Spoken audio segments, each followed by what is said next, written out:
Hola Miguel, ¿cómo estás? ¿Tiene el micrófono silenciado? Bueno, este... bueno, voy a arrancar entonces, ya estoy grabando. Voy a grabar con el celular y acá estamos en Meet porque no sé cómo grabar en Meet. Si alguien sabe, pues me avisa. Bueno, entonces la idea va a ser desarrollar la intervención de Lacan, que es una preliminar, digamos, del seminario de las jornadas de otoño sobre el fantasma del 21 de octubre del 62. Así que bueno, es una, digamos, son notas, en realidad no hay algo que haya escrito Lacan, pero son notas de sus, ¿cómo se llama? De gente que ha asistido, ¿no? Hay dos, están las de Comte y las de Rublev. En fin, bueno, un poco la idea es desarrollar qué dice ahí en esas clases, en esa jornada, que en realidad es una bomba, ¿no? Porque abarca un montón de cosas, así que bueno. Bueno, entonces él sobre todo abre la cuestión con el asunto de la temática del fantasma, ¿no? ¿Qué es el fantasma? Bueno, haría falta un desarrollo sumamente exhaustivo, o sea, en este seminario él va a presentar dos fantasmas, el fantasma sádico y el fantasma masoquista, pero ya ha trabajado en el escrito Kant con Sade, que voy a tomar hoy y voy a desarrollar porque hace falta para poder seguir las afirmaciones que hace en torno a, bueno, si al sadismo o al masoquismo, hace falta ese desarrollo. Entonces, Lacan, el fantasma lo trabaja alrededor de su enseñanza, ¿no? En muchos seminarios, incluso en el seminario 22, le vuelve a dar una vuelta al fantasma.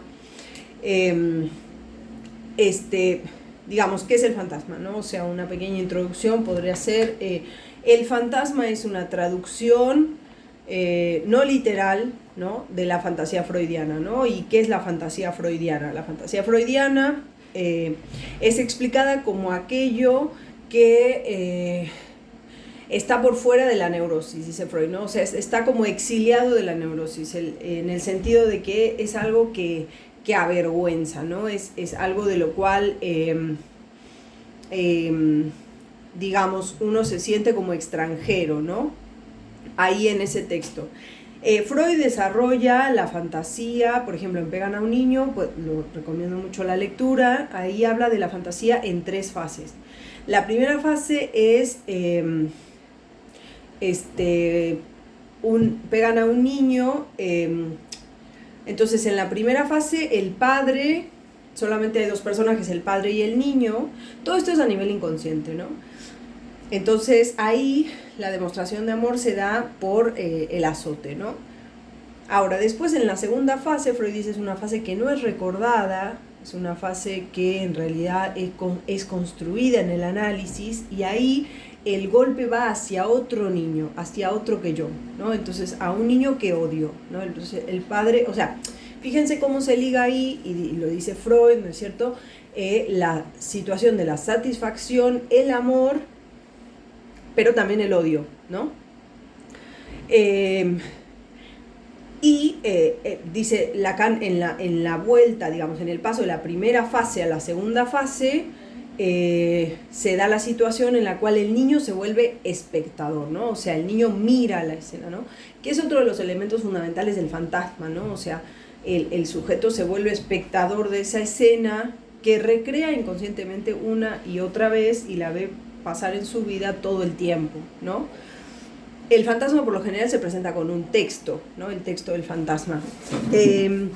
Por otra parte, bueno, la tercera fase, todo esto estoy yendo rapidísimo, es una breve introducción. También está el texto sobre el masoquismo de Freud, en donde se puede encontrar, ¿no es cierto?, un desarrollo en torno a la fantasía masoquista. Que Freud dice, por ejemplo, es parte de la constitución, digamos, de la satisfacción, ¿no? Y Lacan va a decir en realidad no, o sea, eso es correctible, ¿no? Eso es correctible. Bueno, y la tercera fase, son muchos niños y el padre es desplazado por un educador, alguna figura de autoridad. Bueno, y en la tercera fase se termina de armar la escena, en la cual, digamos, se liga el erotismo con, sí, con la humillación, ¿no? Que eso es, digamos, una de las características mayores, digamos, más resonantes del fantasma, y por eso es algo que avergüenza. Bueno, Lacan va a llamar a esto fantasma, a la fantasía freudiana la va a llamar fantasma. Freud dice, la fantasía, de la fantasía se arman síntomas, ¿no? Entonces, bueno, Lacan no va a hablar de fases, va a hablar de tiempos, de 3 tiempos lógicos.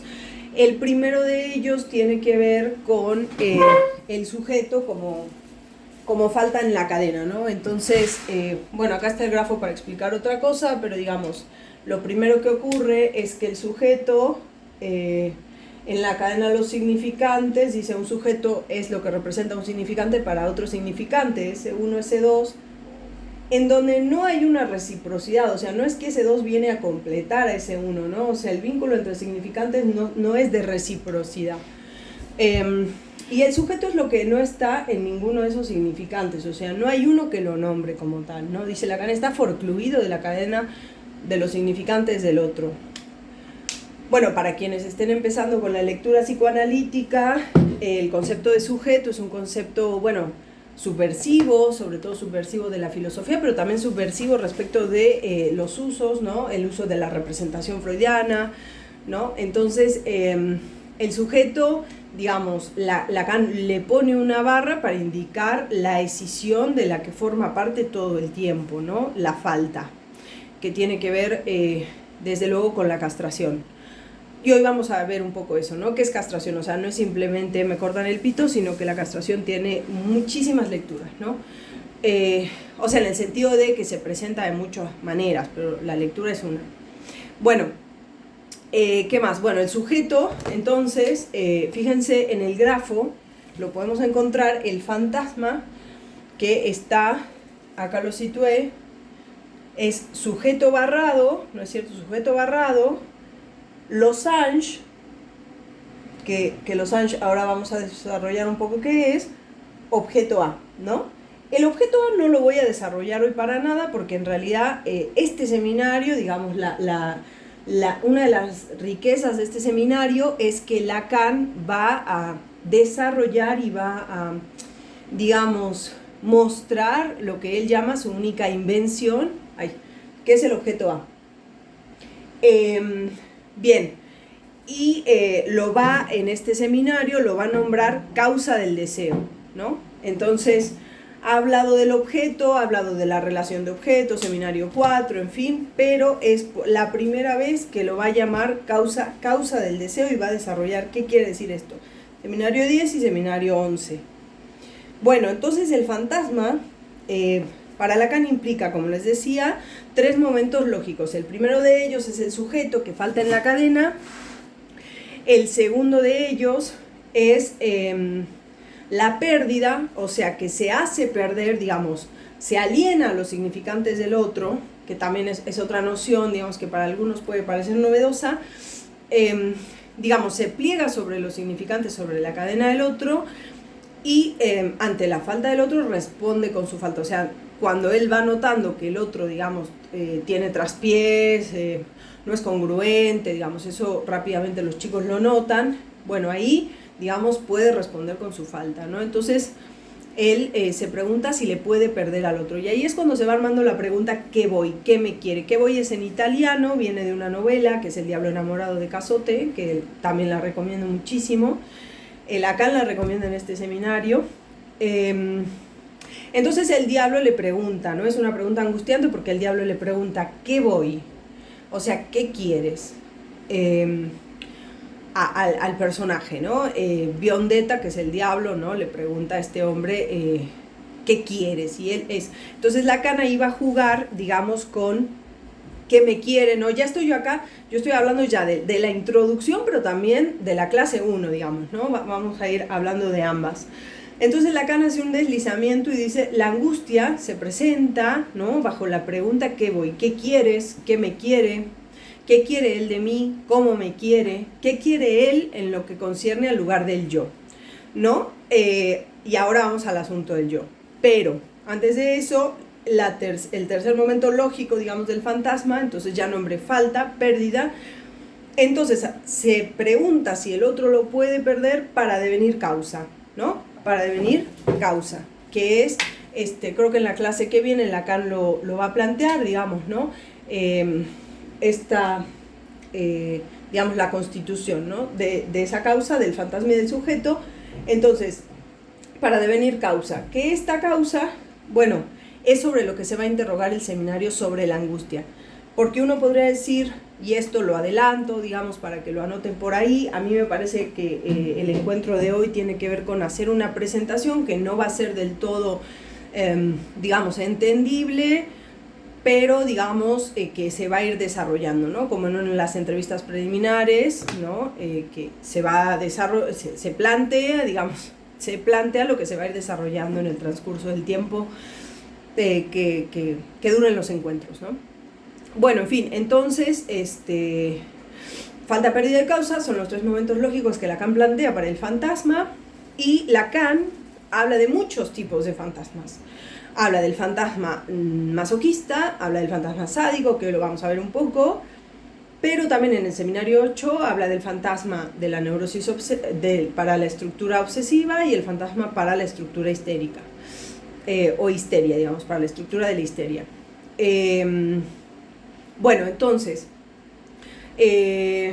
una de las cuestiones que me pareció más interesante en la clase, porque lo va a presentar en la clase 1, el cuadrángulo de doble entrada, lo que me pareció muy interesante es, digamos, dónde ubica Lacan la angustia, ¿no? Y por eso traje acá el grafo, que es el grafo del deseo, que está en la clase 1 y que, bueno, Lacan ha desarrollado en el seminario 6 con mucho más detenimiento.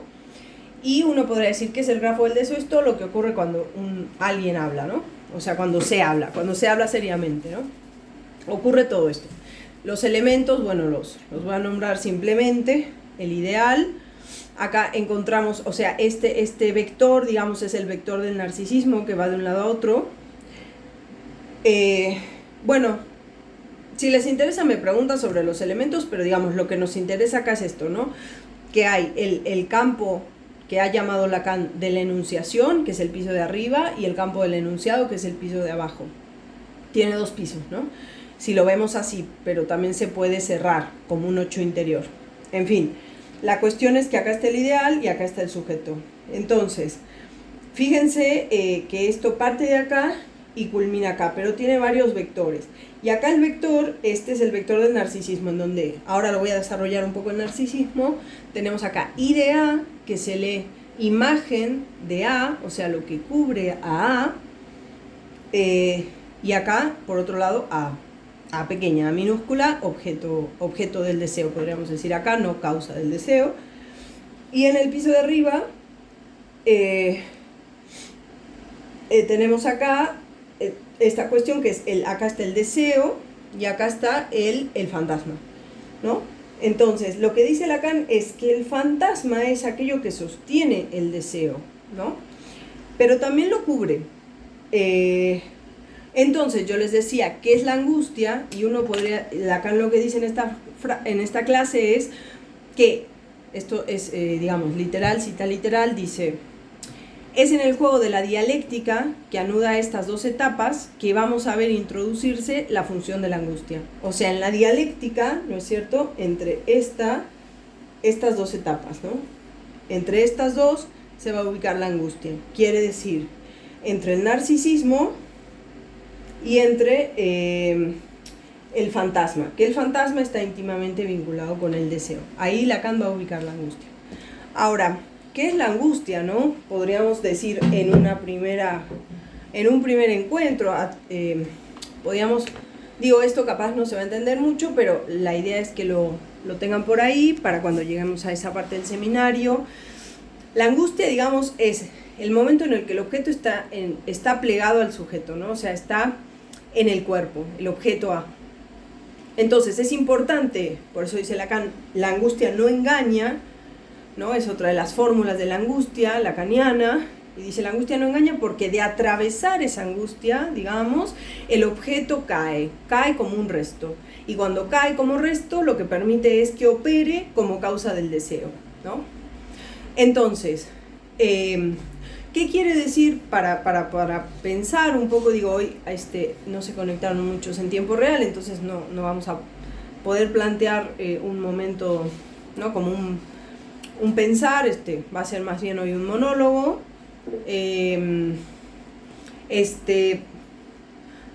Miguel, si quieres hacer alguna pregunta, te pido si la puedes decir, así no me detengo a leerla y así te escuchan también los demás. ¿Puede ser? Porque apareció acá la frase, pero digamos, no sé dónde está. Leí algo de pegan a un niño. Ah, sí, bueno. Hola, ¿cómo están? ¿Qué tal? Nada más era el comentario de lo de la angustia, que decías que el objeto está plegado en el cuerpo, dijiste. Sí, está adherido, digámoslo. Plegado no, adherido. Adherido. Se me ocurrió pensar que es el segundo tiempo de la frase de pegan a un niño, ahí donde el niño se identifica con el objeto que está siendo pegado. Lo que pasa es que ahí el niño es el yo y el otro, ¿no? ¿Se puede pensar así? Sí, no lo había pensado. Ah, ok, esa era la duda, como ahí el niño identificándose con el objeto, ¿no? Lo que habías mencionado, que ahí está en la posición de masoquista y no de sádico, ¿no? Lo que pasa es que el niño que es pegado en la segunda fase es otro niño, ¿no es cierto? Es otro niño, y dice Lacan, ahí se vuelca el odio hacia el niño, ¿no? Y después ese odio le vuelve en la tercera fase. Todo esto Lacan lo desarrolla muy bien en el seminario 4, si a alguien le interesa. Después le vuelve en la tercera fase ese odio sobre sí mismo, ¿no? Como culpa, dice, ya es como culpa, porque en realidad la tercera fase es un maestro y muchos niños. O sea, se desplaza ahí. Digamos, es un asunto más de mirada, ¿no? Lo que dice Lacan y lo que subraya, ¿no? Como, digamos, si lo pensamos en el estadio del espejo, ahí digamos, el niño es el ojo, ¿no? En la segunda fase es más espectador de cómo el otro es azotado y ese odio hacia el otro vuelve, ¿no? Como culpa en la tercera fase. Claro, no, yo decía la segunda parte de la frase, que es cuando dice mi padre me pega, ¿no? O el padre me pega, o soy azotado por el padre. Claro, esa es la primera. Ah, ok. Claro, en eso dice, ahí se ve una demostración de amor. O sea, todo esto, si uno lo piensa, dices, bueno, todo esto se da a nivel inconsciente, ¿no? Y esta cuestión, porque así planteada, ¿no? Es como, parece una barbaridad, pero Freud lo escucha y es muy, bueno, digamos, Lacan también, ¿no? Entonces, digamos, pensando, ¿no? Si pensamos la angustia, tal como la propone Lacan en esta primera clase, en la dialéctica del narcisismo y el fantasma, ¿no es cierto? La cuestión es, bueno, ¿qué con el narcisismo, ¿no? Entonces quería desarrollar un poquito porque hay digamos, hay integrantes, digamos, del taller que a lo mejor, bueno, no han leído a Freud o a lo mejor no tienen tan fresco el asunto del narcisismo. Entonces quería mencionar un poco qué es el narcisismo, ¿no? Digo, también pueden leer Introducción al Narcisismo de Freud, ¿no es cierto? Está El estadio del espejo de Lacan, un escrito corto, complejo, pero es corto y es bastante legible, ¿no? Entonces, bueno, para empezar les quería leer una cita del año 62 de Lacan sobre el narcisismo, del 61, perdón, del 61, y la cita dice así, es del 21 de junio del 61, y la cita dice: todo lo que es narcisista debe ser concebido como raíz de la castración, ya que hay un blanco en la imagen, ¿no? Entonces, este blanco en la imagen es lo que va a hacer que no se trate del ego, O sea, que no se trata de un ego, no se trata de una autorreferencia, ¿no? En el sentido en el que siempre va a haber un doble. O sea, cuando hablamos de estadio del espejo en Lacan, de narcisismo en Freud, hablamos de una estructura, ¿no? Que es algo que todavía no mencioné. ¿Qué entendemos por estructura? Pero ahora voy a ir a eso. La cuestión es, ¿no es cierto? El narcisismo implica, a ver, ¿me ven ahí? Lo que pasa es que estoy grabando con el celular y en la compu, así que... Pero el narcisismo es una estructura mediante la cual el cuerpo se va a constituir en el lenguaje. O sea, el cuerpo se constituye en el lenguaje a partir de una suerte de desdoblamiento, ¿no? Que esta palabra realmente es una palabra que no está en Freud, me parece. Digo, no está en Freud y es bien hegeliana, ¿no? O sea, el desdoblamiento es una palabra hegeliana. Que tiene una traducción que puede ser distintos pero permaneciendo juntos, ¿no? El desdoblamiento, o sea, digamos, pensándolo en un sentido, ¿no es cierto? En otro sentido uno puede pensar también una decisión interna, ¿no? Bueno, en fin, cuestión que, como les decía, entonces es una estructura, el narcisismo, por la cual el cuerpo se constituye en el lenguaje a partir de un desdoblamiento que va a ser planteado, lo puse al revés, que va a ser planteado la imagen que cubre a, ¿no? O sea, ahí hay un desdoblamiento entre el cuerpo constituido en el lenguaje y la imagen. Ahora, lo que ocurre es, ¿qué significa? ¿Por qué Lacan usa el estadio del espejo? ¿Qué significa que sea especularizable? Significa que es superponible, ¿no? Si uno pone un espejo acá, ¿no es cierto?, y tiene un objeto, por ejemplo, hay un video sobre esto de Mónica Jacob explicándolo, que es muy, muy, muy claro.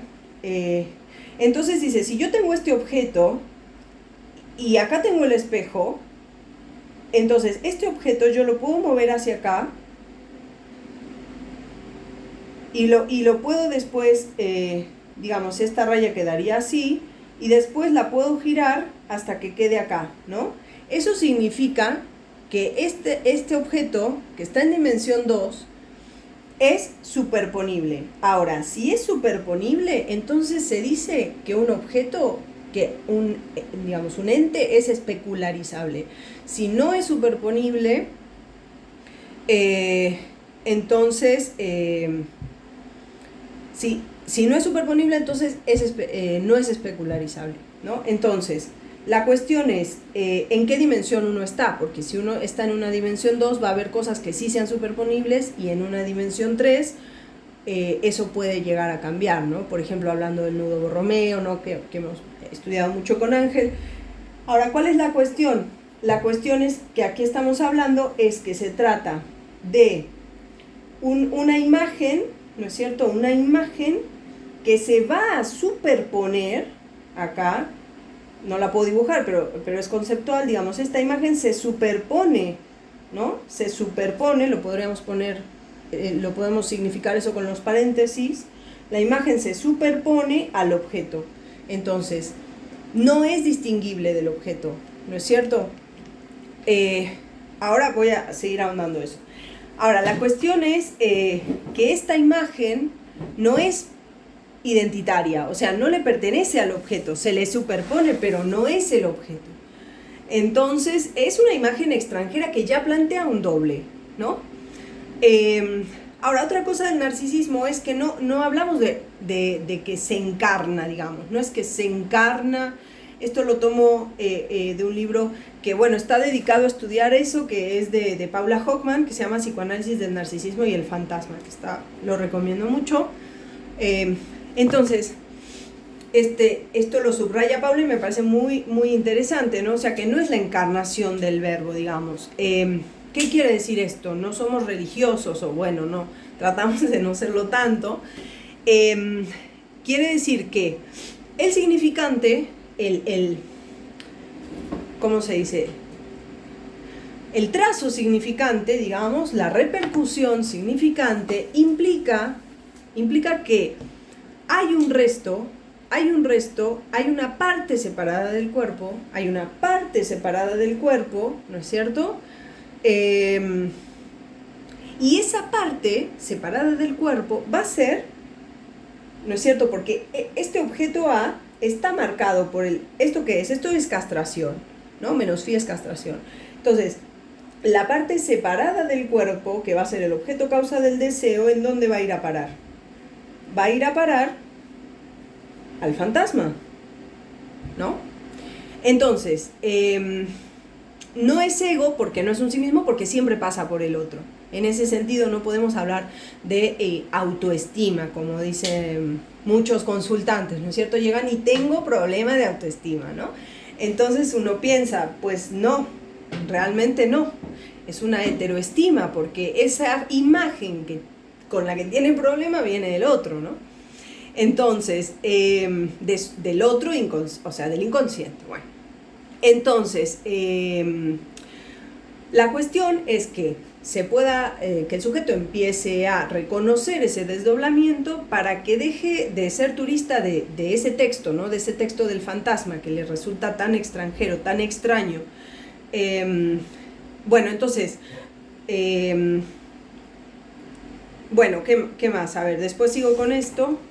Pero bueno, en relación al narcisismo era eso un poco lo que quería decir.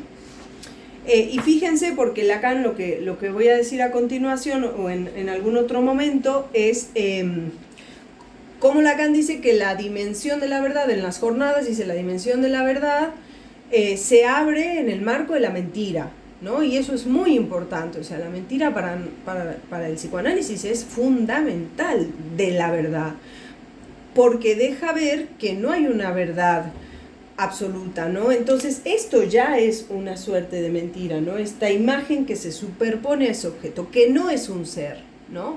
O sea, que no es un ser. Sí, obviamente Lacan va a decir en el fantasma, el sujeto se quiere dar un ser, o sea, ser para otro, ¿no? De hecho, pero no en esta escritura, sino más bien, como yo les comentaba, Lacan ha trabajado el fantasma obsesivo, el fantasma histérico, o sea, modos de escribir el fantasma sádico, el fantasma masoquista. En el seminario de 10 va a trabajar el fantasma de Don Juan, el fantasma, bueno, el masoquista, ¿no? Entonces es como que Lacan tiene muchas escrituras y muchos modos de pensar al fantasma, que en suma, podríamos decir del fantasma, que es, bueno, es la realidad, o sea, es el marco con el cual nosotros vemos las cosas, ¿no? O sea, es ese marco. Entonces dice, por eso juegan en las jornadas con el asunto del cuadro, ¿no? Dice, o sea, es lo que es el cuadro sobre la, ¿cómo se llama? Sobre la ventana que, o sea, lo que está más allá es la angustia, ¿no? Bueno, entonces, también lo que va a hacer una afirmación y va a decir que el fantasma es el deseo, ¿no? Ahora, dice que lo que se afirma de uno es verdadero para el otro, en el sentido en el que el fantasma es lo que sostiene al deseo, ¿no? Ahora, por ejemplo, digamos, si uno habla de un deseo que sea masoquista, uno puede pensar, bueno, ese deseo está sostenido, ¿no es cierto?, por un fantasma que le va acorde, digamos, ¿no? Y también la cuestión del fantasma es que, si bien sostiene el deseo, lo encubre, ¿no? Entonces uno podría decir, uno no va a la cama, o no va al encuentro con el otro, que no necesariamente es en la cama, ¿no? Uno no va al encuentro con el otro sin fantasma, pero no es lo mismo que decir que uno solo va con el fantasma, ¿no? Que se va a encontrar con el fantasma y no con el otro. Ahí hay una diferencia, ¿no?, que podemos ir desarrollando. Bien, después está la referencia de Spinoza, de el deseo es la esencia del hombre. Lacan lo transforma en el deseo es la realidad. Y bueno, yo quería decir un poco ¿de qué se trata? Digamos, a mí me parece que esa frase es una frase que a Lacan le gustó, que está completamente aislada de lo que representa, de la ética de Spinoza, porque, porque en la ética de Spinoza no hay sujeto, ¿no? O sea, todo se resume a una sustancia que tiene realidad autosuficiente, digamos, ¿no? O sea, nada que ver con el psicoanálisis, es una realidad autosuficiente. Esto lo propone en el libro 2, en la proposición 7, y les quería leer, bueno, este fragmento que es de la parte 5, proposición 36, para mostrar cómo, digamos, toda la ética de Spinoza está orientada hacia esa sustancia, ¿no? Esa es una sustancia infinita que tiene modos,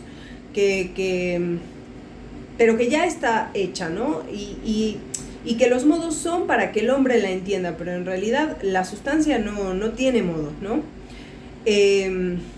Solo son esos modos, los atributos y el movimiento a disposición del entendimiento, pero en realidad tampoco podríamos decir que tiene movimiento, ¿no?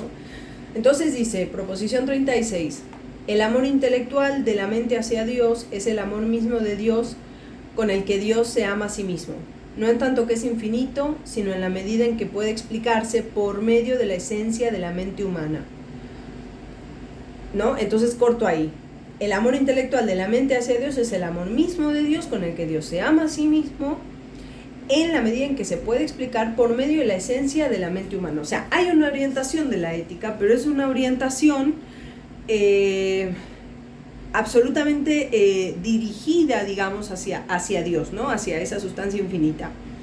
Entonces, el hombre debe tener ahí a Dios como meta. Por ello, no podemos tomar la frase de Spinoza y decir, Spinoza dijo que el deseo es la esencia del hombre, ¿no? Porque incluso hay otra traducción que es del conatus, que es el apetito, ¿no? Yo tengo esta traducción de Trota, de Pedro Lomba, y Pedro Lomba lo ha traducido por apetito ahí al conatus, ¿no? Entonces, esto se encuentra en el escolio de la proposición 8 de la parte 3 de la ética, y dice, este esfuerzo, o sea, el esfuerzo cuando es referido a la mente sola es llamado voluntad, cuando es referido a la mente y al cuerpo es llamado apetito, ¿no? Ahí está conatus.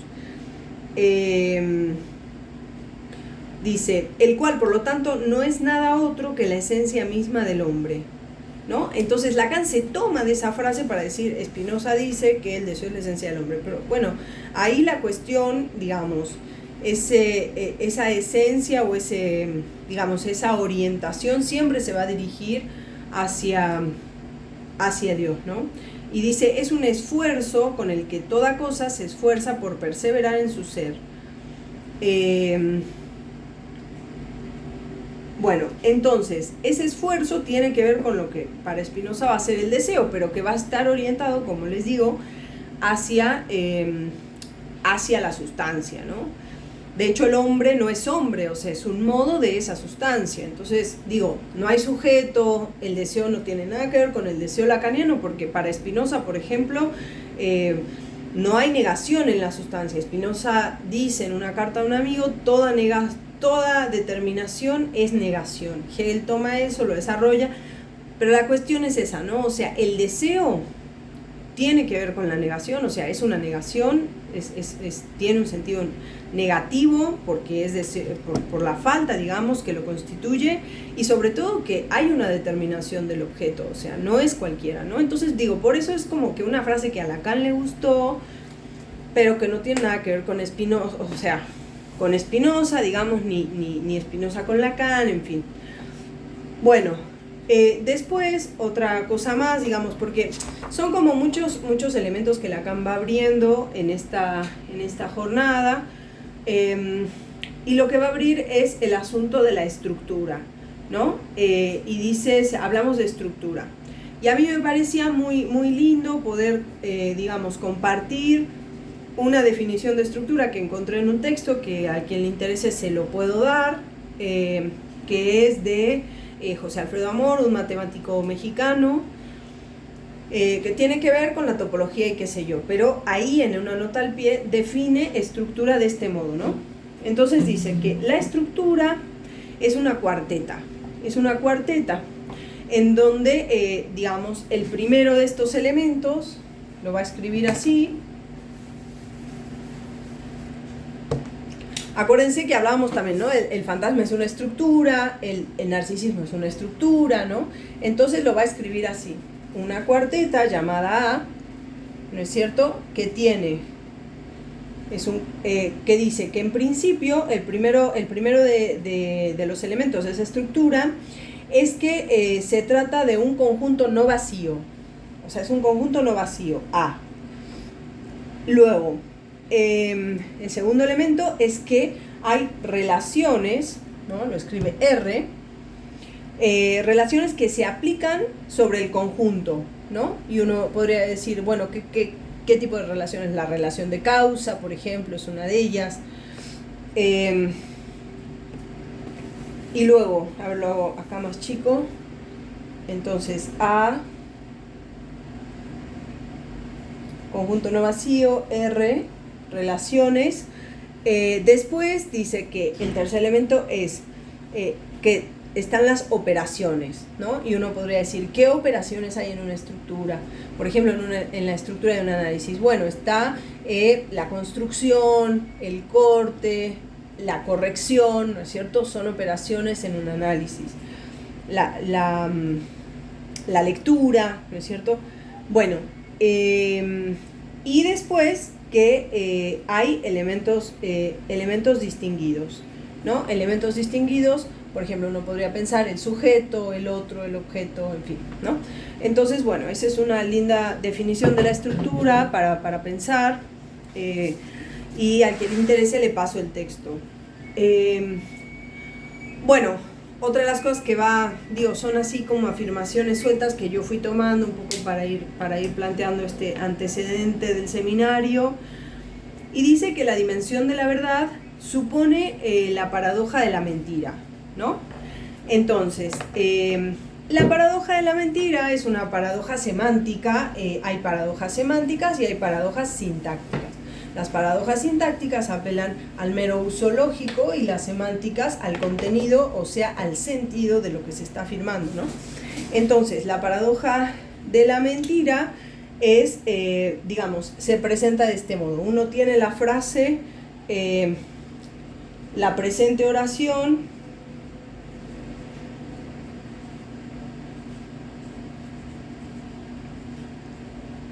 es falsa, ¿no? Entonces, si uno dice esta frase mediante el principio del tercero excluido, que es el principio que dice que un predicado tiene que ser verdadero o falso, digamos, entonces dice, ¿es verdadero o es falso? Bueno, la cuestión es que si suponemos nosotros que es verdadera, lo que se afirma va a ser verdadero.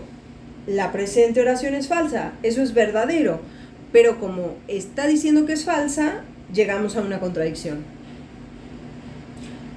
¿Por qué? Porque estamos en un plano semántico, no sintáctico, no es si R, entonces Q, ¿no es cierto? Bueno, ahora si suponemos que esto es falso, la presente oración es falsa, esto es falso, pero está diciendo que es falsa, significa que es falso que ella misma sea falsa. Entonces también llegamos a una contradicción, con lo cual a lo que se llega es que no se puede asignar, ¿no es cierto?, todo dentro del marco de la lógica clásica, que no se puede afirmar verdadero o falso. Por eso Lacan dice que eyecta, ¿no es cierto?, que esta paradoja eyecta de la lógica la alternativa verdadero o falso, ¿no? Y dice, la verdad en psicoanálisis, la dimensión de la verdad en psicoanálisis no se trata de eso. No, desde luego que no. Entonces, ¿cómo entendemos esto? O sea, ¿qué quiere decir esto para nosotros? Porque ¿en qué nos importa, no? Nos importa en todo. ¿De qué manera, no? Entonces, uno puede pensar, ¿no es cierto?, que para Lacan todo significante satisface la función fálica, ¿no? O sea, todo significante está atravesado por esa función fálica. Ahora, ¿no? Uno lo podría escribir así. Phi satisface a todo significante, ¿no? Ahora, ¿cuál es la cuestión? La cuestión es que, como les decía hace un rato, el niño, los niños, qué sé yo, se dan cuenta, ¿no es cierto? Por ejemplo, mediante el uso, las cuestiones que ocurren en el campo del lenguaje, se dan cuenta tempranamente, digamos, que hay una castración. De esto habló Freud, ¿no? Que hay una castración, la castración de la madre, ¿no? O sea, que ¿qué hace el niño en cómo lo leemos? O sea, que va a descubrir la heterogeneidad que hay entre cualquier objeto y el objeto y el falo, ¿no? Entonces ahí hay una primera mentira, ¿no? Es la mentira de que todo significante o de que un objeto es ese falo, ¿no? Porque él va a descubrir que hay una heterogeneidad. Y el descubrimiento de esa heterogeneidad funda la mentira, pero también la verdad, ¿no? De hecho, Freud dice, ¿no? En el fetichismo, o sea, lo que le interesa al niño no es cualquier falo, es el de la madre, ¿no? Es solo ese, es lo que le falta a la madre, ¿no? Entonces, bueno, cuando se da cuenta, digamos, cuando un niño tempranamente se da cuenta de esta heterogeneidad entre el objeto y el valor que se le atribuye, bueno, uno puede decir, buenísimo, ¿no? Porque quiere decir que a cada significante le falta ese valor fálico, pero que a la vez está ordenado respecto de ese valor, ¿no? En ese sentido es que la mentira es fundamental para el psicoanálisis, ¿no? Bueno, y como yo decía anteriormente también, ¿no? Uno podría decir, hay una cuestión, digamos, un desfasaje entre la imagen que se superpone al objeto, ¿no? Ahí también hay una cuestión en torno a una ficción, una mentira, ¿no? Y Lacan va a nombrar en las jornadas estas de octubre el desdoblamiento del sujeto entre lo que desea y el que habla, ¿no? Entre el que desea y el que habla, ¿no? Y uno podría decir, el narcisismo tiene que ver entre el mí y el sujeto de la palabra, ¿no? Es otro desdoblamiento, ¿no? Bueno, otra cuestión que Lacan,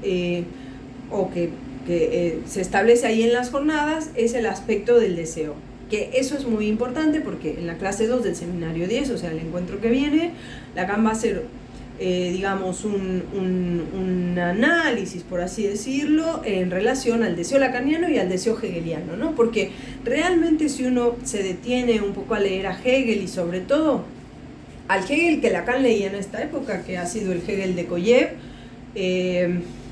después me parece que Lacan avanza también solo sobre la lectura hegeliana, pero en este momento, digamos, uno puede leer, digamos, a Koyev ¿no? Y bueno, la voy a buscar la cita para la clase que viene, pero Koyev dice, o sea, el deseo hegeliano es el deseo de sustituir el valor deseado por el otro, ¿no? O sea, es el deseo del otro, dice Lacan, se tiene que entender como genitivo objetivo y no como genitivo subjetivo.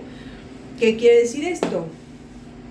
Quiere decir que deseo del otro, ¿no es cierto? Deseo del otro puede ser objetivo, o sea, que es el deseo del otro, lo que se desea, o subjetivo, que es al otro que se desea, no es al otro que se desea. Y eso es muy esclarecedor en relación a la praxis, ¿no? No es al otro al que se desea, sino que es el deseo del otro lo que se desea. O sea, el objeto es el deseo, ¿no? Ahora, el asunto ahí es que, digamos, la función del engaño ahí, ¿no? Es que no se sabe que al tener como objeto un sujeto deseante, yo me vuelvo objeto, ¿no? Entonces, aquí Lacan va a hacer un deslizamiento, ¿no? Un desliz del objeto como tal, del objeto del deseo, ¿no? Al objeto como instrumento. Y es cuando va a empezar a hablar de el sadismo y el masoquismo. Pero antes de eso quería explicar una cosita en relación al fantasma y al funcionamiento del fantasma. Bueno, un poco para insistir en esto que me pareció muy, muy interesante en relación a la dialéctica del narcisismo y el fantasma, y cómo, dice Lacan, la angustia está ahí. No es que la angustia es el resorte de la dialéctica, pero se instaura ahí y cuando se presenta es un orientador. Entonces, dice que la llamada terminará dentro de 15 minutos. Bueno, después hacemos otra. Entonces, bueno, ¿qué más? Entonces yo le pedí a Ángel, que está aquí, si me podía hacer un nudo, que es el nudo del fantasma, o sea, en donde lo que se va a ver ahí, ahora Ángel les va a mostrar, digamos, cómo eso tiene un movimiento, ¿no? ¿Qué implica qué cosa? Implica el autoatravesamiento del fantasma, ¿no? O sea, implica algo que, pues bueno, es casi un fin de análisis, ¿no?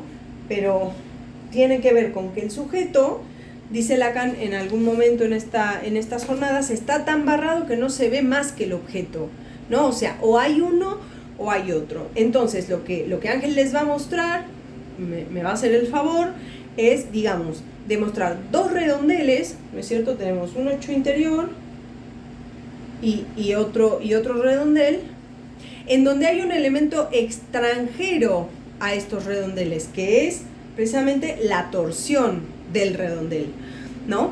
Entonces, el funcionamiento del fantasma va a ser tal que la torsión va a permitir la oscilación, o sea, a la torsión, ¿qué es la torsión? Este gesto de la torsión, podríamos decir, es menos phi, ¿no? Entonces, el desplazamiento de la torsión va a permitir la oscilación del sujeto al objeto, ¿no? O sea, el autoatravesamiento del fantasma.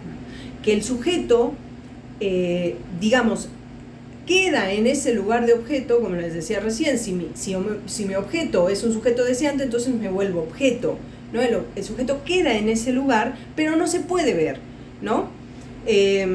Entonces, lo que Ángel les va a mostrar es que cuando hay uno, el otro no puede estar, o sea, si se ve uno, el otro no se ve, ¿no?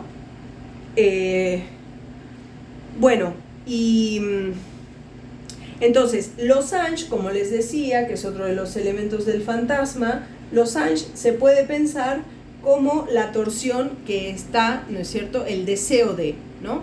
Lacan dice sujeto, deseo de, objeto, ¿no? Pero ahí está, eso lo dice en los escritos, anterior a pensar, digamos, estos desarrollos, ¿no? Que el deseo no es del objeto, sino que hay un objeto que causa el deseo y que el deseo es de otro deseo, ¿no? Bueno, así lo presenta en esta clase, ¿no? Entonces, lo que va a hacer la torsión es que va a romper con la reciprocidad. Quiere decir que no es te amo, me amas, te chupo, me chupas, ¿no? Te pego, me pegas, sino que es si hay uno, el otro no está, ¿no? Entonces, en ese sentido no es pulsión, digamos, ¿no? Eso sería una diferencia con la pulsión. Entonces, bueno, le pido a Ángel si por favor puede mostrar esto. Yo voy a usar el celular para que él quede. A ver, te doy la palabra. Bueno, muy bien. ¿Se escucha bien ahí? Sí. Voy a facilitarlo con la pizarra para mostrar bien. Tenemos dos objetos, como dijo Ana. Vamos a detenernos bien en esto, ¿no? Hay uno que es rosa y es el que presenta la torsión, ¿verdad? ¿Se te cortó la imagen, Ana? No, yo la corté para que se vea bien. Perfecto. Y hay otro que es el verde, que es la otra consistencia, la otra que es una circunferencia sin torsión, ¿no? Lo que hace Lacan en el seminario es introducir en el verde la torsión misma, ¿no? Genera ahí el primer pliegue, no sé si se ve bien, vos decidme si se ve bien o no. Sí. Bien, ahí hay un primer pliegue e introduce ahí una torsión. Una vez que hizo esto, esta torsión que está luego, básicamente la podemos desarmar, ¿sí? Se va a difuminar, básicamente. Y se hace de esta manera.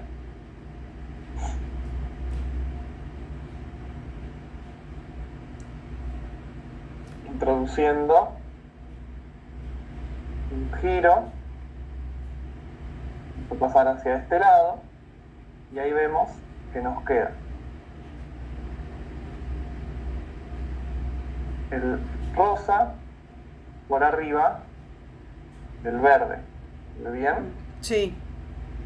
Y luego nuevamente vamos así y nos vamos a encontrar en esta posición. Ok. Bueno, esa es la torsión. Sí. Muy bien. Bueno, va a ser la torsión propia del nudo, ¿no es cierto? Del nudo que presenta Lacan en el seminario, bueno, ya un poco más avanzado, del nudo del fantasma, ¿no? El funcionamiento del fantasma. O sea, ese nudo que da cuenta del funcionamiento del fantasma. Bueno, entonces, acá... bueno, acá es donde va entonces a introducir Lacan el asunto de la función, digamos, el desliz del objeto como tal al objeto como un instrumento, digamos, que trata de reconstituir al sujeto de la alienación. ¿Qué quiere decir esto? Reconstituir al sujeto de la alienación sería, ¿qué es eso? O sea, dice Lacan en Kant con Sade, esto, bueno, es un desarrollo más que nada de Kant con Sade para explicar un poco todo esto. Y dice que el sujeto, digamos, de la... ¿cómo se llama? El sujeto de la... la orientación, digamos, de la perversión es reconstituir al sujeto de la alienación. Bueno, entonces, lo que va a decir ahí Lacan es que lejos de destruir al otro, se funda en él. ¿Qué quiere decir esto? O sea... Esto, bueno, es lo próximo que voy a tratar de desarrollar, cómo no restituye al otro, sino que se funda en él. ¿Por qué? Porque hay un otro que se presenta como el imperativo, ¿no? El imperativo de gozar, dice Lacan, ¿no? Y este imperativo, dice Lacan, no es baladí, digamos, no es casualidad para él. Y es muy picante, digamos, este señalamiento, que la filosofía del tocador, ¿no es cierto?, de Sade, se sale, digamos, a la luz unos años después, me parece, muy poco tiempo después de la crítica de la razón pura de Kant. Entonces, lejos de destruir al otro, se funda en él, ¿no? Y ahora voy a tratar de dar cuenta de esto. Ahora, lo que va a decir en las jornadas es que se funda en él en el conflicto entre la voluntad y el placer, ¿no? Entonces, esto tómenlo, digamos, tómenlo ahí porque es lo que voy a desarrollar, digamos, qué quiere decir ese conflicto entre la voluntad y el placer. Porque se trata de acorralar, de sobrepasar la ley del placer, usando al otro como instrumento, ¿no? En el caso del sadismo y en el caso del masoquismo se trata de bueno, ponerse como ese instrumento, ¿no? Entonces va a decir Lacan, de esto resulta una moral kantiana. ¿Qué quiere decir esto? Para esto voy a hacer un desarrollo respecto a qué es la moral kantiana, de dónde viene. Quizás les aburre un poco, pero bueno, es necesario porque si no esto no se va a poder seguir, y como les digo, Lacan va a retomar esta cuestión en el seminario. Entonces, a grandes rasgos, ¿no? La crítica, la moral kantiana se establece en dos libros exhaustivamente, en la crítica de la razón práctica, pero antes de la crítica de la razón práctica hay un muy pequeño librito de 3 clases, donde la primera y la segunda se siguen muy bien, y la tercera ya es más compleja, que es la metafísica de las costumbres, ¿no? Entonces, bueno, en fin, ahí Kant va a desarrollar la moral. Ahora, ¿de dónde viene? Viene del agujero que se funda y del límite que se establece, que Kant establece, para la metafísica en la crítica de la razón pura, ¿no? Entonces no se confundan, una cosa es la crítica de la razón pura y otra cosa es la crítica de la razón práctica. Ahora, en la crítica de la razón pura, el agujero al que llega Kant, o digamos, la falta de camino, es que cuando la razón especulativa quiere entender, digamos, lo incondicionado, cuando se quiere acceder a lo incondicionado, se cae en lo que Kant va a llamar una antinomia.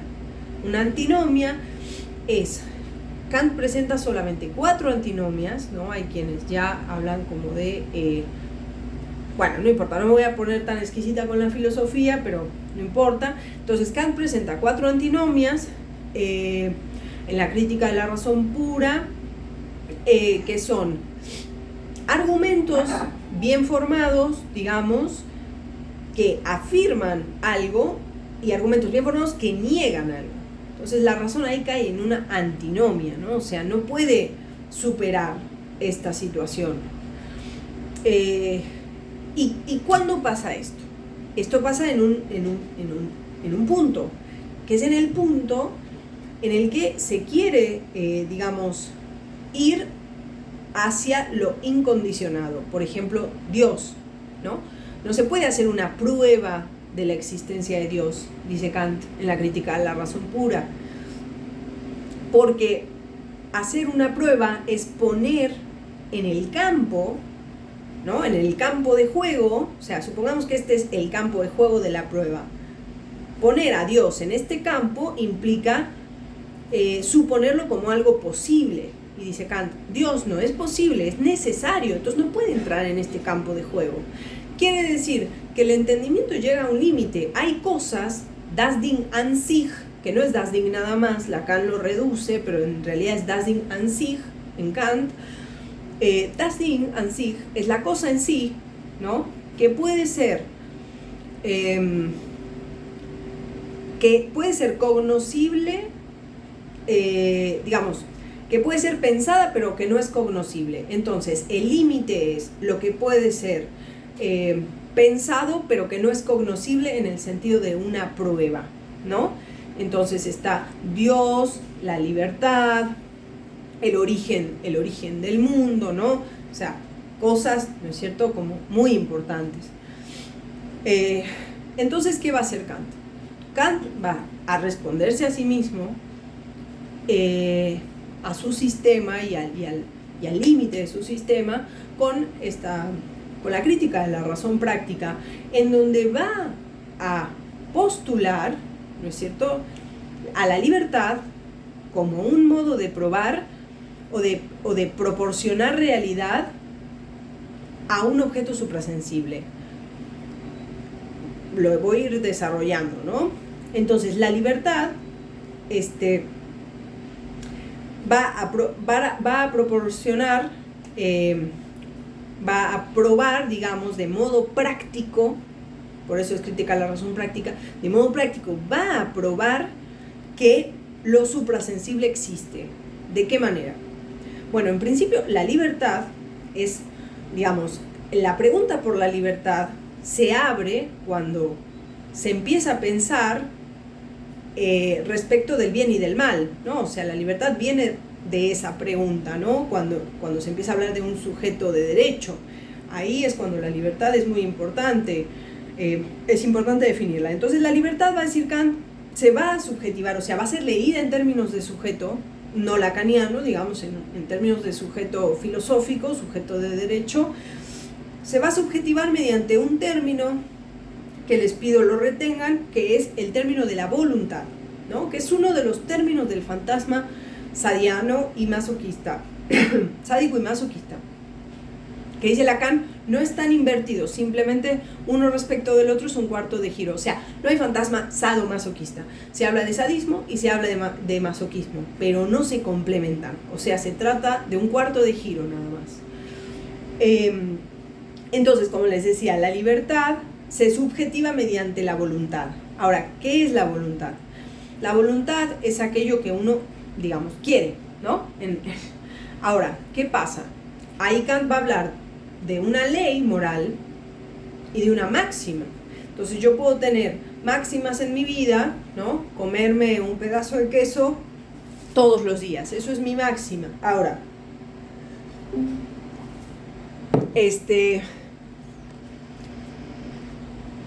bueno, entonces se había cortado el Google Meet. Entonces, lo que decía es esto, ¿no? Que Kant va a distinguir entre la ley moral y entre la moral. Ahora, lo que ocurre aquí es que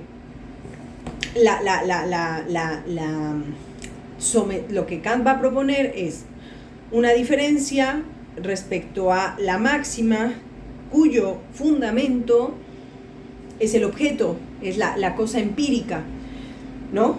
Como dice Kant, el sujeto patológico, ¿no? Lo que está atravesado por la contingencia y sí, fundamentalmente por la contingencia, ¿no? O sea, uno no puede hacer de lo empírico una ley, ¿no? Uno no puede decir, o sea, puede hacer una máxima, yo como todos los días un pedazo de queso, pero de eso no se puede hacer una ley universal, ¿no? Entonces, va a establecer esta diferencia y va a proponer que la voluntad, dice, obra de tal manera que lo que condicione tu voluntad sea la ley, ¿no es cierto? Que tu máxima, porque él dice, nosotros no, actuamos mediante máximas. Entonces él dice, actúa de tal manera que tu máxima esté sujeta absolutamente a la ley moral, ¿no? A la ley moral, que es una ley universal que prescinde de la determinación del objeto, ¿no? O sea, quiere decir que sí hay un objeto, pero no es lo que determina la ley, ¿no? El objeto no determina a la ley, por más que exista. La ley moral, entonces, va a ser vivida por un sujeto comunacho, no Dios, sino un comunacho, va a ser vivida como un imperativo, ¿no? De ahí la palabra imperativo categórico, por eso Lacan en Kant con Sade dice, hay un imperativo de goce, ¿no? En Sade, porque dice, Sade es la verdad kantiana, ¿no? Mientras que Kant dice, desestimemos por completo al sujeto patológico, Sade dice exactamente lo inverso, ¿no? O sea, digamos, no solo un giro, sino 4 giros, ¿no? Lo inverso, que no es lo mismo que lo opuesto, ¿no? Entonces, Kant dice, desestimemos al sujeto patológico, y Sade dice, estimemos la posibilidad de que haya un sujeto que no esté atravesado por ninguna, digamos, por ninguna moral, ¿no? Pero sí que obedezca a una ley, y de hecho Sade va a hablar de la ley de la naturaleza, ¿no? Que ese es el gran otro, ¿no? Por eso el sádico, como dice Lacan, lejos de destruir al otro, se funda en él. Ese gran otro es la naturaleza para Sade, ¿no? Entonces, la ley moral es vivida por el sujeto, cuyo fundamento no es solamente la razón, como un imperativo, ¿no? Porque el sujeto, no hablo del sujeto lacaniano, sino del filosófico, el sujeto también está determinado por inclinaciones, ¿no? Entonces, la ley lo que quiere es establecer un principio independiente de la experiencia para la voluntad, ¿no? Entonces, como les decía, ahí está el valor del objeto, que vamos a ver qué consecuencias tiene esto, ¿no? ¿Qué dice el psicoanálisis respecto a las consecuencias de que el objeto no determine lo que uno hace, ¿no? Y habíamos dicho, ¿no? ¿Cuál es el objeto del deseo lacaniano? El deseo del otro, ¿no? Entonces, ¿qué hace la ley? La ley kantiana, no lacaniana, la ley kantiana lo que va a hacer es obligar a desear un objeto, que es el bien supremo, ¿no? Y en este punto es muy interesante porque Kant va a invertir la cuestión del bien. O sea que no es el bien el que dictamina lo que hay que hacer, sino que la ley es la que constituye el bien, ¿no? Ahora, ahí está la cuestión, pero no se puede hacer una ciencia con esto. Entonces ahí Kant dice, bueno, a pesar de que la libertad, o sea, ¿qué va a ser la libertad? Rebobinemos, la libertad es aquello mediante lo cual uno puede acceder, uno puede probar la existencia de lo incondicionado. La libertad, que si uno lo piensa a bote pronto o con una lógica básica, podríamos decir, o sea, realmente la libertad para nosotros, ¿no? Que no somos kantianos, la libertad es someterse, o sea, es someter la voluntad a la ley, ¿no? A la ley moral. Entonces fíjense cómo no tiene nada de libre, por eso Lacan dice no hay libertad, o sea, la libertad es un fantasma, dice Lacan, es un fantasma que se sostiene siempre frente a un amo, ¿no? Entonces no hay libertad, hay elección. Ahora, en esa elección uno no es libre, porque esa libertad tiene consecuencias, mi fallido, esa elección tiene consecuencias y está determinada, ¿no? O sea, no es lo mismo quedar siempre a distancia de la angustia ética con la que muchos viven que elegir atravesar la angustia, ¿no? Y ambas cosas uno no es libre respecto a eso, o sea, está determinado y cuando toma una elección también está determinado, ¿no? Entonces la libertad, fíjense lo que es, la libertad es la anulación, ¿no es cierto?, de toda condición, ¿no? Es llegar a lo incondicionado, sin condiciones, ¿no? Pero constituida, ¿no?, por un bien, es el bien supremo, ¿no? O sea, que implica anular la determinación de todo objeto, ¿no? Prescindir del sujeto patológico. Dice así Lacan, dice así Lacan en Kant con Sade, y bueno, eso se lee en Kant, ¿no? Bueno, en la crítica de la razón práctica. Ahora, ¿cómo escribe Lacan? Y con esto voy a terminar este apartado, digamos, dedicado a Kant y al sadismo y al masoquismo, porque como les digo, va a estar desarrollado después. ¿Cómo escribe Lacan el fantasma? En Kant con Sade también lo encuentran, este fantasma sadiano, ¿no? Entonces lo escribe así.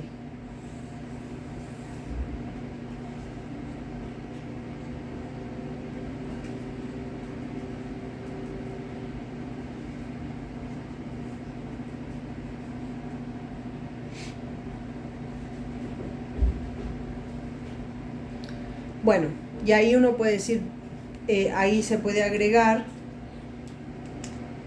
deseo de A. ¿No es cierto? Que esto no es lo mismo, o sea, deseo de objeto no es lo mismo que escribir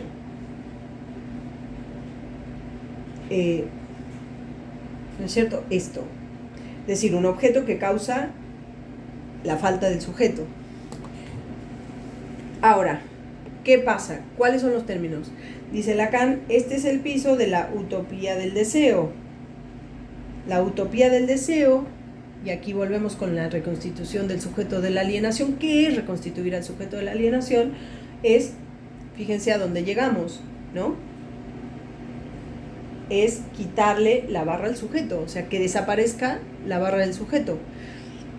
Así pues tenemos, digamos, el otro con minúscula, o sea, el otro al que el sádico usa, ¿no?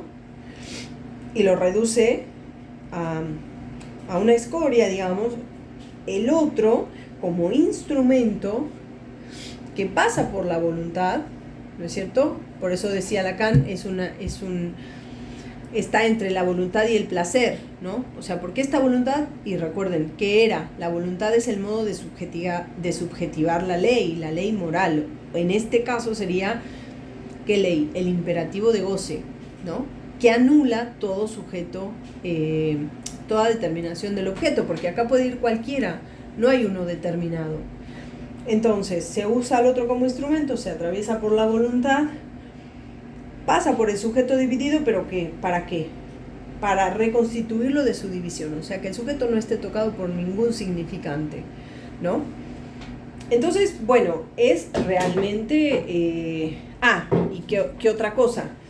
El vector, dice Lacan, el vector orientado indica la universalidad, a partir de lo cual el lugar de la causa, o sea, este vector, fíjense que va de acá a acá.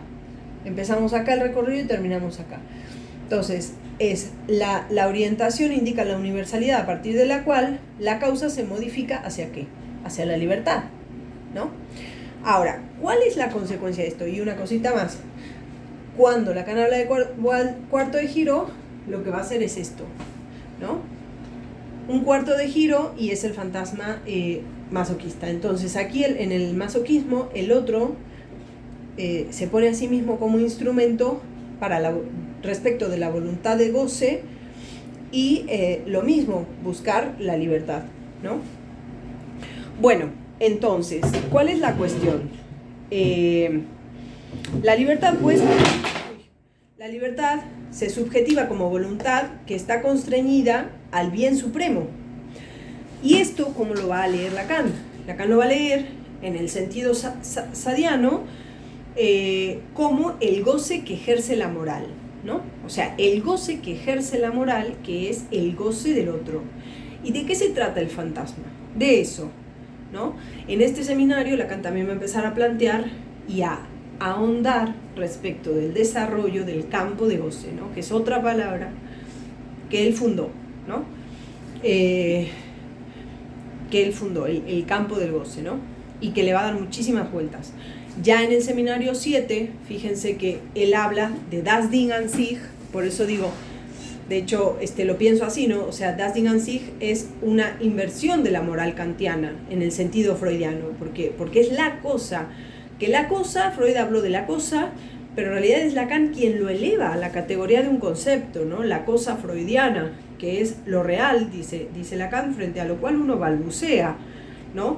Entonces, ese das Ding an sich, en el seminario 7 Lacan lo plantea, o la cosa en sí kantiana, Lacan la plantea como el primer extranjero, ¿no? O sea, el primer extranjero que es el otro, ¿no? A propósito de lo que hablábamos del estadio del espejo y del narcisismo. Ese primer extranjero, a mi parecer, es un antecedente, por eso lo traigo, es un antecedente lógico del objeto causa del deseo. Porque el objeto causa del deseo es un extranjero, es algo que se vive como algo extraño y algo a lo que hay que odiar, ¿no? Es extraño que se detesta.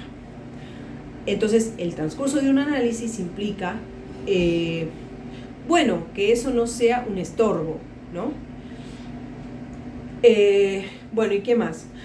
Entonces, lo anterior, esto también me interesaba rescatarlo, digamos, la cuestión de las consecuencias, ¿no? Una de las consecuencias va a ser que, digamos, la diferencia entre un universal kantiano y un universal lacaniano, ¿no? Porque Lacan dice, Sade murió y no quiso dejar ningún registro de su muerte, ¿no? Entonces ahí también tenemos otra puntita, ¿no? Que es el anonimato. ¿Y cómo se puede entender el anonimato? O sea, uno puede pensar, o sea, el fantasma realmente es un anonimato, ¿no? Porque es una escena en la cual, digamos, puede ir cualquiera, ¿no? Es una escena erótica en la cual el sujeto tiene una imagen degradada de sí mismo y es anónima, o sea, no importa quién vaya ahí, o sea, los personajes pueden variar, pero no tienen nombre, digamos, ¿no? Ahora, la cuestión de la causa del deseo sí tiene nombre, ¿no? Es ese objeto y no es cualquiera. Por eso es complejo e importante el fantasma, ¿no? Porque uno no prescinde del fantasma, uno no se deshace del fantasma, pero sí se puede autoatravesar, ¿no? Es una operación a propósito de la estructura respecto del fantasma, ¿no? Bueno, entonces, como les decía, ¿cuál es la diferencia? La diferencia es que, digamos, el universal kantiano es simplemente una forma. ¿Y quién cumple ese universal? Lo cumple Dios, ¿no? Para Dios o sea, Dios no vive como un imperativo eso, porque para ese ente supremo, digamos, el ente realísimo, eso ya está dado, ¿no? No lo siente como restricción, no siente como restricción la ley.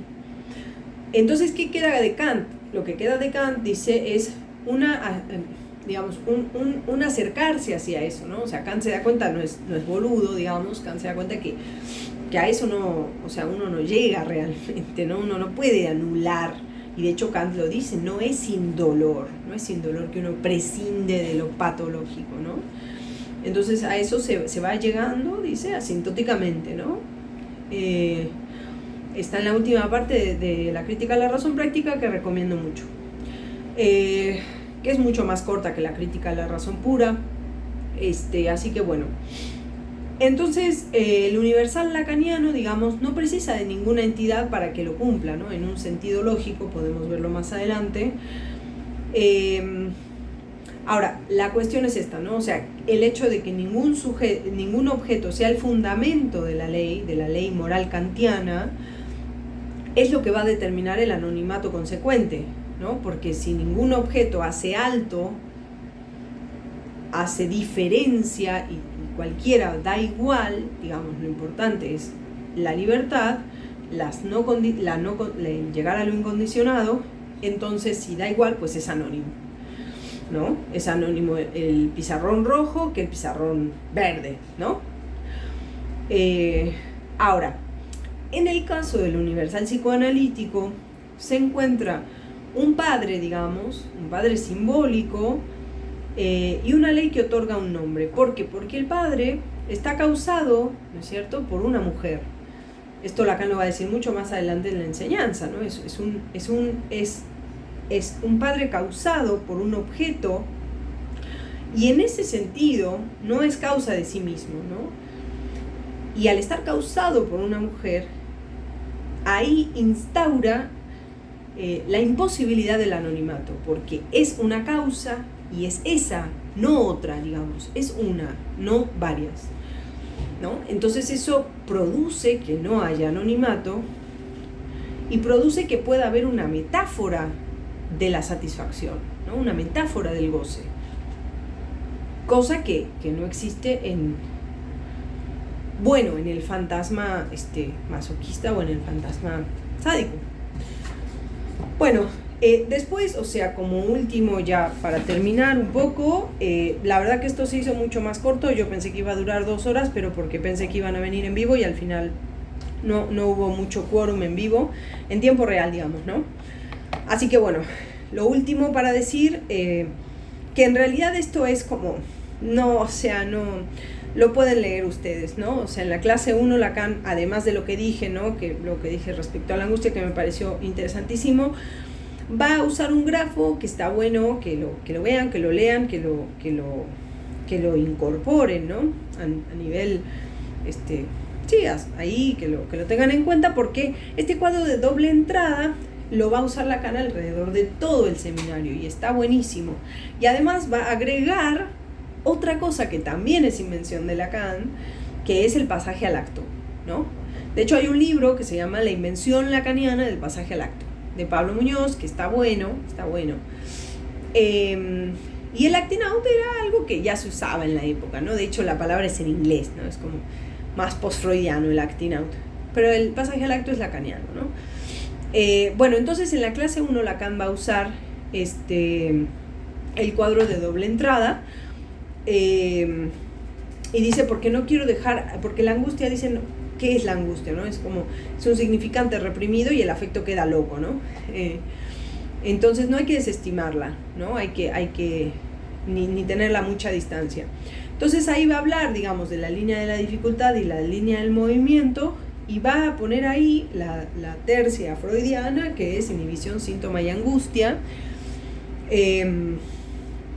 y va a dar algunas nociones que va a seguir desarrollando, entre ellas, bueno, algo muy interesante respecto a la inhibición, y la define como un síntoma puesto en el museo, ¿no? Entonces, ¿esto qué quiere decir? Bueno, quiere decir que es una dificultad que molesta pero que está reducida, ¿no? al punto cero de la dificultad, pero no deja de ser una dificultad. Y dice en el museo, porque está quieta y, digamos, no le estorba al sujeto y el sujeto no quiere tocarla, ¿no? Pero es verdad que en el transcurso de un análisis, la inhibición empieza a moverse un poco y empieza, ¿no? A veces se presenta como un impedimento, como un embarazo, como un síntoma, ¿no? Se va haciendo un síntoma de esa inhibición con los años, ¿no? Pero digo, hay que tenerla en cuenta, ¿no? Después, digamos, analista mediante, ¿no? También deseo el analista mediante. Después, bueno, va a hablar del impedimento que está en la columna del síntoma y dice que esto también es muy lindo y me parece que lo retoma en la clase que sigue, es caer en la trampa. ¿Qué trampa? Dice, de la captura narcisista. ¿En qué sentido? En el sentido en que el sujeto, ¿no es cierto?, avanza hacia el camino, ¿no?, como de, digamos, de reconstituirse de la alienación, podríamos decir ya en este punto, o sea, el camino del goce. Y ahí en ese camino, cuando cree que va a encontrar una completud, podríamos decir, a partir de su imagen, ahí es cuando lo que le vuelve es la escisión interna de la que forma parte, ¿no? Que es una fractura íntima, dice Lacan, que le vuelve por haberse dejado tomar por la imagen especular, porque claro, la imagen especular tiene esta doble cara, ¿no? Que es, o una misma cara, ¿no? Si lo pensáramos como una banda de Möbius, que es el narcisismo y el masoquismo, ¿no? O sea, realmente hay, digamos, de lo inconsciente del narcisismo que implica una versión horrorosa de uno mismo, ¿no? Y que es ese otro al que se odia, ¿no? Que es uno, o sea, que es el sujeto mismo, digamos, ¿no? Entonces, después habla de la inhibición ya, va a poner al embarazo en la columna de la angustia y dice, es un momento en el que, no sé, uno quiere meter la cabeza bajo la tierra, tipo la frase mexicana, tipo, trágame tierra, ¿no? Así como que ya no sabes qué hacer y, ay, no, me quiero ir de acá. Así o no sé qué más hacer, ¿no? Y después la emoción que va a decir es un arrojar fuera, es una reacción catastrófica. Entonces el cuadro de doble entrada tiene, digamos, una posibilidad de lectura con coordenadas, ¿no? O sea, si hay alguien que se presente en un punto impedido y en la emoción, lo que va a haber ahí es un síntoma, ¿no? O por ejemplo, bueno, todavía no llegamos ahí. Sí, por ejemplo, ¿no? La angustia, dice Lacan, se puede leer bajo las coordenadas del embarazo y de la conmoción, ¿no? O turbación, como han traducido otros. Y dice, la conmoción es la caída de la potencia, ¿no? Es la turbación profunda, ¿no? La caída de la potencia, que desde luego eso también se puede leer en un carácter narcisista, ¿no? Mucho más adelante en la enseñanza de Lacan, él va a proponer, digamos, que el neurótico lee con impotencia, ¿no? En el seminario 17, en los 4 discursos, lee como impotencia lo que es imposible, ¿no? Bueno, pero acá está más teñido de narcisismo, ¿no? Como el no puedo. Bueno, en fin, eso sería más o menos el recorrido que les propongo hoy para el antecedente. Fui muy rápido con el tema del fantasma. Bueno, desde luego cualquier duda me pueden consultar. Y yo, bueno, espero que puedan leer este texto de Freud. Pegan a un niño es hermoso, es muy brillante y hermoso y no es tan largo. Eso los va a orientar mucho. Y también sobre fantasías histéricas y su relación con la bisexualidad.